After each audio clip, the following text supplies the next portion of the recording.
যে গান দিয়ে কেরিয়ার দাঁড় করানোর কথা ছিল, এবার সেই গানের কারণে টলিউড থেকে আজীবনের জন্য নিষিদ্ধ হতে যাচ্ছে জনপ্রিয় নায়িকা মিমি চক্রবর্তী। আগে হ্যাঁ ভিউয়ার, বলছিলাম তুফান সিনেমার জনপ্রিয় গান দুষ্টু কোকিল গানের কথা।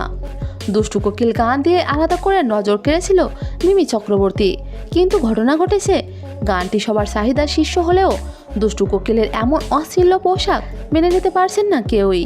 তাই অশ্লীলতা ছড়ানোর দায়ে কলকাতা সিনেমা ইন্ডাস্ট্রি থেকে আজীবন বহিষ্কার হতে পারে মিমি চক্রবর্তী।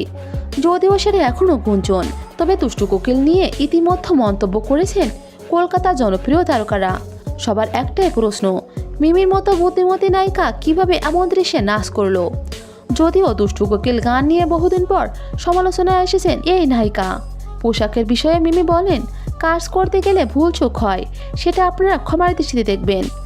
অনেক গরমের মাঝে শুটিং হওয়ায় ফুটেজ চেক করার সময় পায়নি, কিন্তু ডিরেক্টর ও ক্যামেরাম্যান তো খেয়াল করেছিল। হয়তো নতুন করে শ্যুট নেওয়া সম্ভব ছিল না বলে এমনভাবে শ্যুট শেষ হয়েছে, কিন্তু নেটিজেনরা বলছে অন্য কথা। দুষ্টু কোকিল গান নিয়ে আলোচনায় আনতে ও ভাইরাল করতে মিমিকে এমনভাবে প্রেজেন্ট করা হয়েছে, যদি এটা না হতো তাহলে মিমির পোশাক ভালো হলেও ওভাবে শ্যুট নেওয়া হতো না, আর এডিটের সময় কাটছাট করে দিতে পারতো।